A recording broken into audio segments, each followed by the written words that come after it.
5 foruzaingo zendu dira gaurkoan autoistripu batean, AP8 autobidean, Elgoibarren, zihoazen ibilgailuak kamioi batekin talka egin ostean. Istiluen aurkako brigadan zebiltzan jardunean eta Ertzaintzaren Jurretako zentrora bidean zihoazen materiala frogatzeko asmoz. Ezbeharra goizeko 9:00 eta 4:00 jazo da eta 5 poliziak istripuaren ondorioz sorturiko zauriengatik hil dira. Kamiolaria bestalde zaurituta eraman dute ospitalera. Errepide honetako trafikoan gorabeherak sortu ditu gertakariak egunean zehar. Bernedoko udalekuak aurten ere izango direla baieztatu du asteazken honetan Euskal Udalekuak elkarteak. Horixe helarazi diote berriari gaur goizean Elkorre egunkariak Arabako Foru Aldundiak udaleku horiek debekatu dituela plazaratu ostean. Egitasmoaren inguruko polemika zabaldu zenean, Aldundiak txosten administratiboa ireki zion Sarrea elkarteari, Bernedoko udalekuak antolatzeaz arduratzen den taldeari, udalekuon berri ez zuela argudiatu ostean. Prozedura honen ebazpenak sorrarazi du dirudienez debekua, beraz, berrian argitaratutakoaren arabera, Sarrea elkarteak ezingo ditu udalekuok antolatu, baina Euskal Udalekuen barnean dago erakundea, beraz, taldeko beste elkarte baten bidez kudeatuko dute antolaketa. LAB sindikatuak etxebizitza eremuan sindikalismoa egiteko erabakiaren garrantzia azpimarratu du asteazken honetan argitaratu duen txostenean. Etxebizitza eskubidea ez dela bermatzen adierazi du Garbin Aranburu LABeko koordinatzaile orokorrak, horretarako politika publikorik egin ez delako eta salatu du era berean, etxebizitzak duen funtzio soziala alboratu eta merkatuaren esku utzi dela.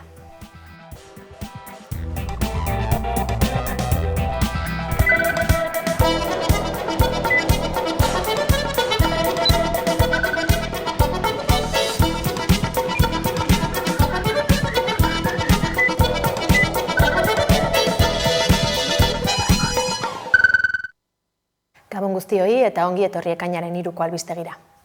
Asteazken honetan ezagutarazi dute Espainiako poliziak 28 pertsona atxilotu dituela Iruñerrian, pasaden urriaren 30ko Pitokilesen bisitaren gertakarien harira. Atzemandakoen zifra igotzen joan da egunean zehar. Asteazken honetan ezagutarazi dute Espainiako poliziak gutxienez 23 pertsona atzeman dituela Iruñerrian pasaden urriaren 30ko Pitokilesen bisitaren gertakarien harira.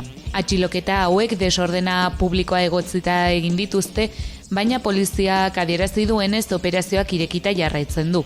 2025ko udazkenean Pitokiles agitatzaile ultraeskuindarrak Espainiar estatuko hainbat unibertsitate pribatu bisitatu zituen, horien artean Nafarroako unibertsitatea. Hezkuntza erakundeak ekitaldia egiteko baimen aukatu zion arren, Iruñera etortzea erabaki zuen.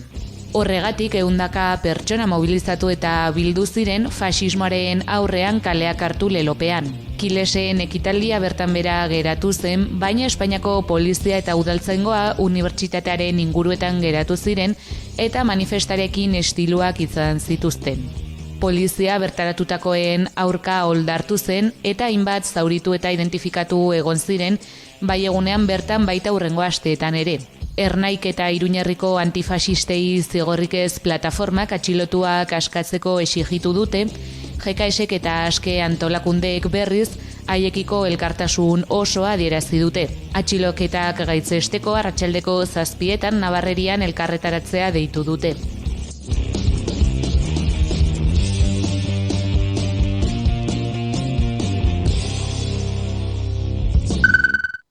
Astearte honetan burutzear zegoen U14ko kideen aurkako epaiketa atzeratu egin dute. Abokatuak adierazi duenez, dokumentuak beranduegi jaso ditu eta hala udazkenera arte luzatu dute epaiketa. Astearte honetan burutzear zegoen U14ko kideen aurkako epaiketa atzeratu egin dute. Abokatuak adierazi duenez, dokumentuak beranduegi jaso ditu eta hala udazkenera arte luzatu dute auzia. Azaroaren 17an izango da Baionako auzitegian. 2025ko uztailaren 14ean Ezpeletan egindako mobilizazio batengatik epaituko dituzte. Haien esanetan Euskal Herriaren independentzia bide sozialista batetik lortu nahi dutela aldarrikatu zuten eta liskarrik gabe gauzatu zuten arren, baimenik gabeko manifestazioa egitea eta poliziaren kontrako jarrera izatea leporatu diete auzipetuei besteak beste. U14 kolektibotik adierazi dute epaiketak argi erakusten duela Frantziako estatuak jardun politiko eta militanteak kriminalizatu nahi duela eta ahots disidenteak isilarazteko edozein tresna martxan jartzeko prest daudela. Bestalde adierazi dute mobilizazio hartan aldarrikapen herrikoiak egin zituztela eta gazteriak bere egiten dituen iritzi zilegiak plazaratu zituztela. Horren aurrean argi utzi dute haien jarrera. Horrek boterea trabatzen badu, nolabait kolektiboak bere lana ongi egiten duela esan nahi du.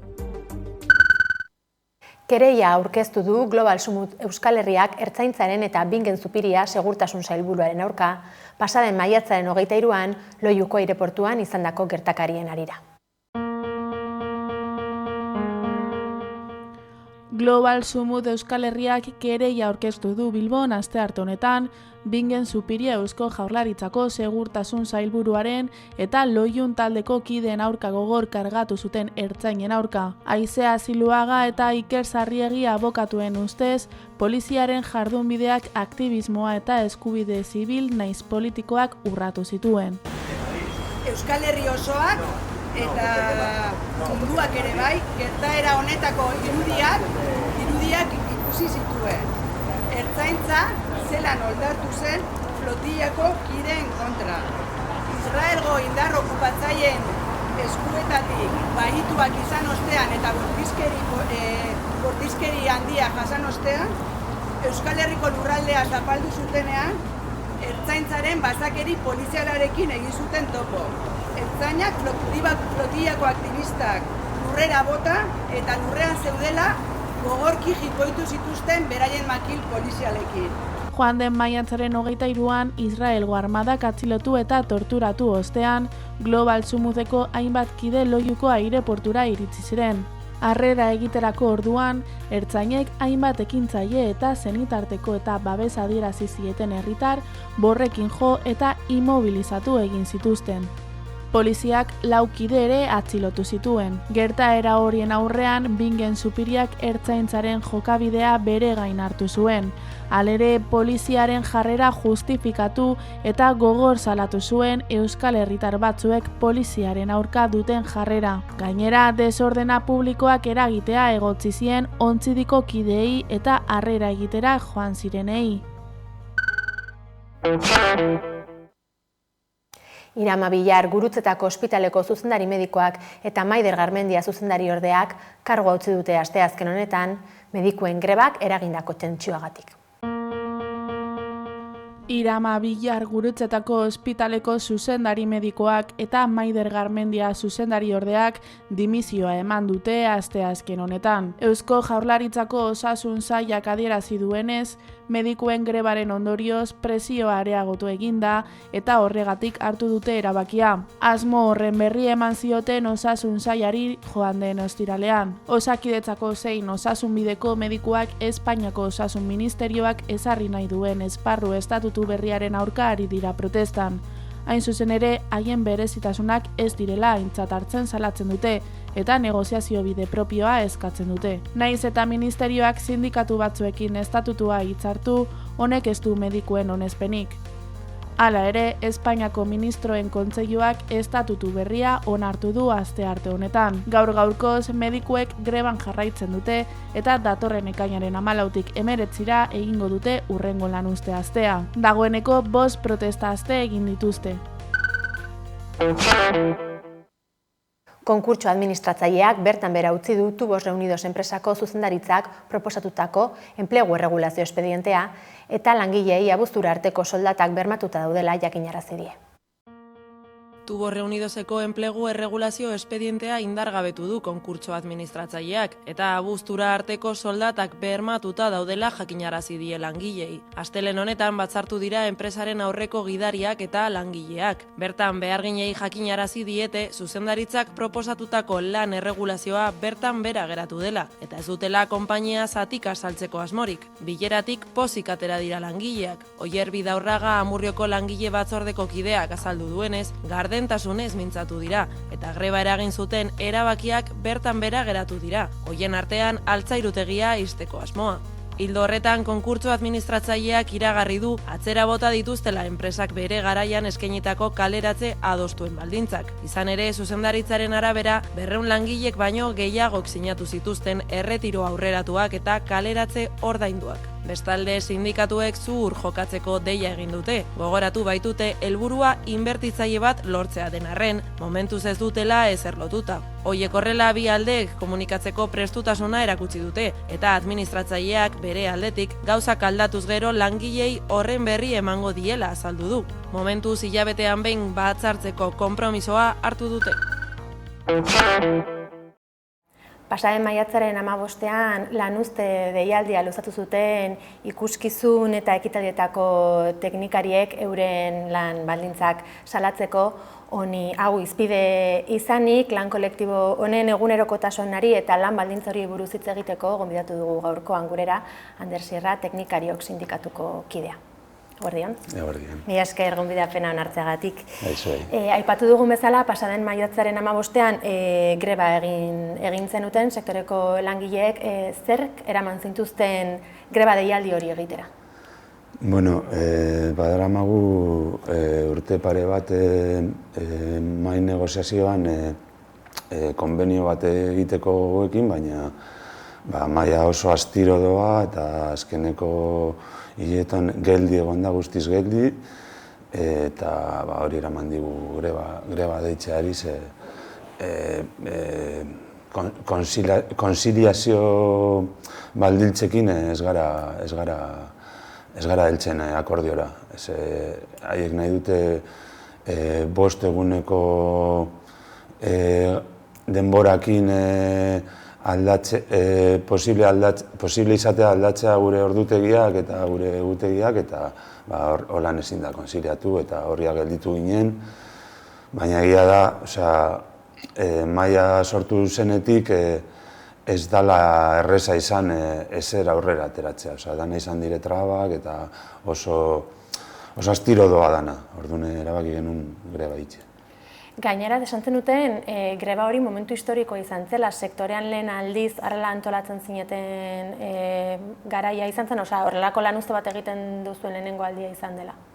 Bai, orain arte, gure sindikatua pandemia garaietan sortu zen, eta lortu genuen maila sortzea, baina egia esan, orain arte ez dela inoiz egon halako antolakuntza gure artean, gure sektorea oso atomizatuta dago, beti egon dira freelance pilo bat, eta inoiz ez da halako gaur egundeko egun antolakuntza ez du inoiz eukin, egia esan da.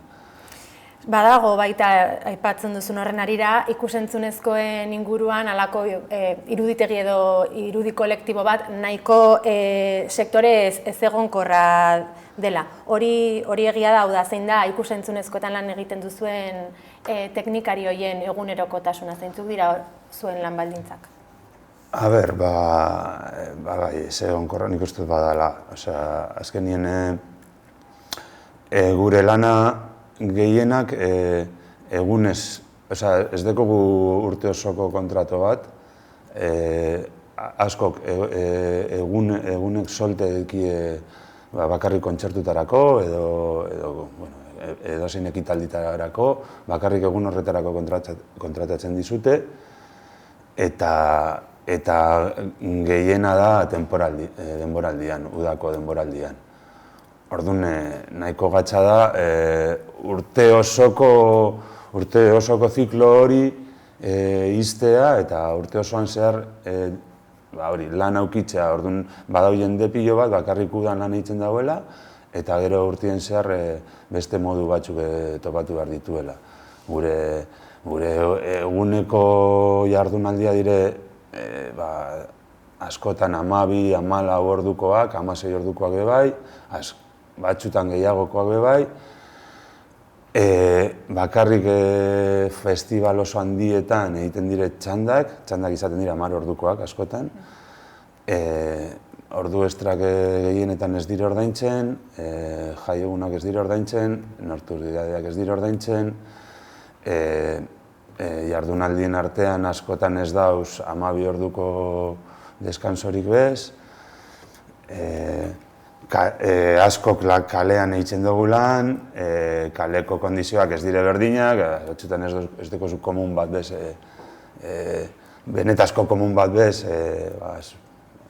zerbitzu ukitzeko, eta ez dakit, ez dire, kondizioak orokorrean ez dire onak, eta ganera, konbenio barik bagauz, eta inorez badak eskatzen, gitxieneteko, minimo batzuk ukitzen, gatzen da. Oso zaila izango da, lako kondizioetan ere biziproiektu bat aurrera eramatea, hau da, ez dago lan egituraria horren biziproiektua eta dentistan data baldotzeko askatan oso batza da. Bueno, igual, badauz asko, egunez egun kontratatutak izaten direnak, eta gero, enpresatan dauzenak hori arazoa dekie, enpresak ez dutela nahi eman urteko ordutegi bat, egutegi bat, eta ez da hileko ordutegi bat. Ez dakite ez goizez alarratzaldez lan ingo duten, edo noiz bukatuko duten lana. Oso gatza da, bizi proiektu bat, eta hori, dentistako data bat hartzea gatza izaten da. Aipatu dituzu freelanceak lehen ere, autonomoen edo freelanceen portzentaia oso altua da, edo oso altu izaten jarraitzen du zuen teknikarien sektorean? Nik uste baietz. Bai, askok freelance moduan lan egiten dugu, eta bai, azkenean enpresatan, enpresa askok ez dute langilea kontratatu nahi, bakarrik freelanceekin lan egiten dute, eta aparte, freelance moduan askotan errezago dekozu bizitza antolatzeko. Zuk erabakitzen duzu noiz egiten duzun lan eta noiz ez. Igual ez dakizu ordutegia, baina behintzat badakizu noiz ingo duzun lan eta noiz ez. Alde hortatik, bai, gure lanean freelance asko dauz, bai. Horrek ere, pentsatzen dut, sektoreari prekaritatea gehituko diola. Claro, ganera askok hori bakarrik udako denboraldian lan egiten dute, bai, hori, azkenean hori prekaritatea da, sektorenetan eta danetan ez dut. Beraz, zeintzuk esango genituzke, direla sektorean lan egiten duzuenok dituzuen gabezia nagusiak? Nik uste dut gabezi handienetarikoa konziliazioaren arazoa dela. Azkenean hori asko baldintzatzen dugu. Beste guztia bai, baina nik uste hori oso, gure sektorean gehienak gazteak dire, oso gitxi jubilatzen dire gure sektorean, eta nik uste dut arazoa hori dela. Azkenean konziliatzeko oso gatza da, eta orduan jendea azkenean beste bizimodu bat batzen dugu, oso gatza da gure moduen konziliatzea. Eta azken urteetan egoerak hobera edo okerrera egin duela esango genuke, edo mantendu egin da prekarietate hori? Ez dakit nik ezer esan. Gure lanean historikoki beti oso prekario izan da, beti. Azteko sektore berri bat da, ez dakit, 80ko hamarkadean hasiko zan hau, lan hau, edo ia apurtxue beranduago, garai horretako jendea ez ziren profesionalak, gehienak beltzan lan egiten zuten, dana ben kobratzen zuten, eta gaur egun baino diru gehiago kobratzen zuten. Gaur egun diru gitxiago kobratzen da lan berdina egiteagatik, eta orduan gauza batzuetan hobetu da, gaur egun ia jende gehian ikuste dut kontratuarekin lan egiten dagoela, gauza batzuetan hobetu dire, baina, karo, ez dakit, 2026an gaude, eta sektoreko langile gehienak ez dute urteko egutegi bat. Orduan, ez dut hori ez dela normala. Zuk aipatu duzu zen sindikatua pandemiaren inguru horietan egikaritu zela, pandemia izan zen mugarri bat edo zuen lan egoerari dagokionez, hor nabaritu zenuten aldaketarik edo? Bueno, hor nabaritu zen, igual argiago izan zen, prekaritatea ze neurrira arte heltzen zen, ze, claro, freelance guztiak, 3 hilabeterako kontratatzen zuten, guzti horiek kontratu barik geratu ziren. Orduan, sektoreko jende gehiena kontratu barik egon zen. Eta ez zeukaten parorik, ez zeukaten laguntzarik, ez zeukaten ezebez. Orduan, oso argi izan zen, zelako prekaritatea zegoen. Orduan, bai izan zen puntu bat, nun langileen artean hasi ginen antolatzen, sindikatu moduen, eta konturatu ginen beharrak handiak zirela eta hasi ginen hori antolatzen konbenio bat lortzeko. Galdetu nahi nizun, hausnarketa moduan badirudi kulturaren inguruan sortzen diren lan guzti horietan inertziaz bezala edo izan behar dutela o prekarietatea ekarri behar dutela da gizarteak zer iaia onartutako kondizio bat izango balitz bezala. Ez dakit zergatik uste duzun izan daitekeela hori ez dugun kulturaren alorra, sormenarena, ikuskizunena beharraina baloratzen gizarte bezala edo zer egon liteke horren atzean? Bueno, ni honetaz nire hausnarketa pertsonala egin dut eta nik uste dut hau historikoki dela, kultura gara noblezia divertitzeko edo, orduan beti izan gara bigarren mailako langile batzuk, titiriteroak eta inguruko danak. Orduan uste dut, ez dela arazoa gu gaur egun dekogu eztabaida enpresekin, baina uste dut ez dela enpresen kontu bat. Nik uste dut sistemikoki dela, azkenien bai udaletxeko lizitazioak ikusten dituzunean, zer ordaindu nahi duten edo zenbat ordu egon behar diren teknikariak ez da normala. Ez dakit, jai batzorde baten, jaiak antolatzen direnean inork ez duen pentsetan teknikariak afaldu behar bat duten, ordutegi hori babestu egiten den, edo ez dakit, edo inor ez du pentsetan gu leku bat dekogun aldatzeko edo dutxa bat hartzeko edo orduan, baina hori beti izan da holan, orduan hori aldatzeko gatza izan behar da, eta gu gara mundu horretan azkenak. Azkenean artistak gure aurretik dauz, ez dakit, urkutsa bat estenatokian artistentza da. Teknikariak gu azkenak gara ura hartzen. Eta hori, orokorrean holan egiten dire gauzak naturalki, eta leku guztietan holan izaten dire. Orduan, baina uste dut hori beti izan dela holan, eta aldatzea gaitz izango dela. Ikuspegi aldaketa. Bai, oso handia behar da, bai. Guzti hau kontutan hartuta, aipatu joan zara aipatzen elkarrezketan zehar, baina danak borobiltzearren zeintzuk lirateke momentu honetan dituzuen aldarrikapen nagusiak. Lista bat egin beharko bagenu. Gure aldarrikapena dire konbenio duin bat eukitzea, eta konbenioa izan behar da gitxienez langileen estatutoa kubritzen dagoena. Eta gure, ez dugu asko eskatzen bez nik uste dut, baina bueno, nik uste dut eskatzen duguna nahiko normala dela, eta uste dut langile guztiak ulertzekoa dela, ez dugu eskatzen, ez dakit. Ez dugu ezabez eskatzen, eskatzen dugu konbenio bat eukitzea eta langileen estatuto barruan egotea.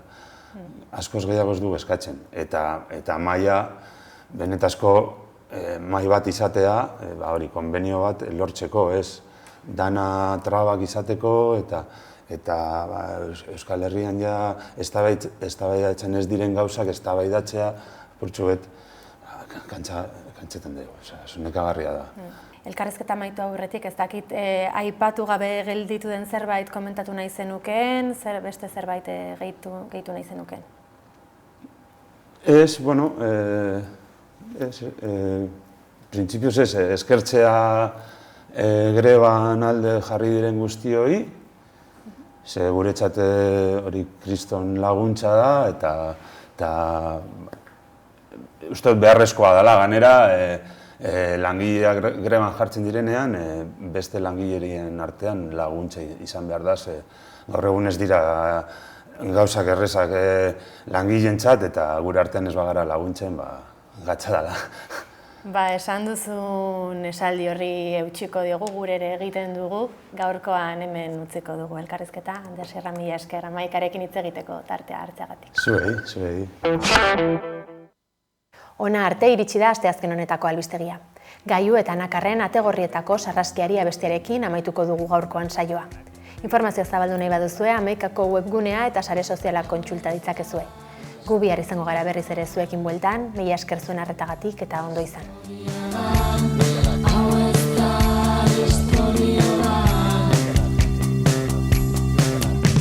Pasaiako herritik dator notizia, manifestazio bat jende luizia, ategorrietan zain dago polizia, zazpi grebalaririk entzeko bizia, polizia zainetan polbora daukanez, anasi da pobreen aragia janez, langileen gorputzen kontra susko arnez, ogia nahi duten egurra emanez.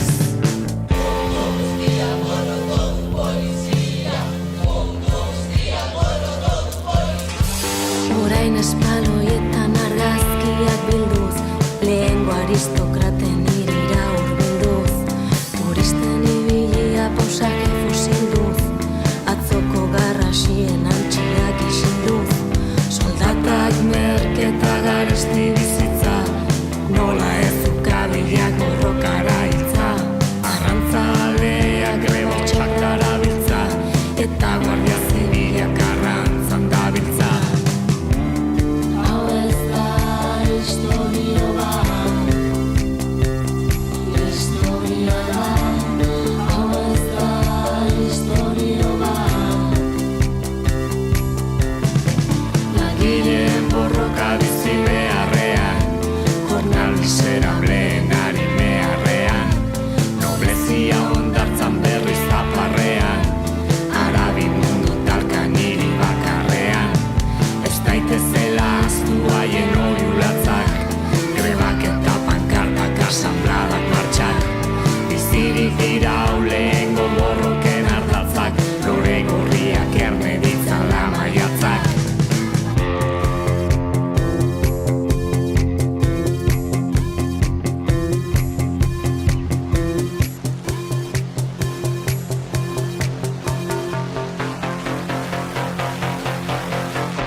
yo de la CNT.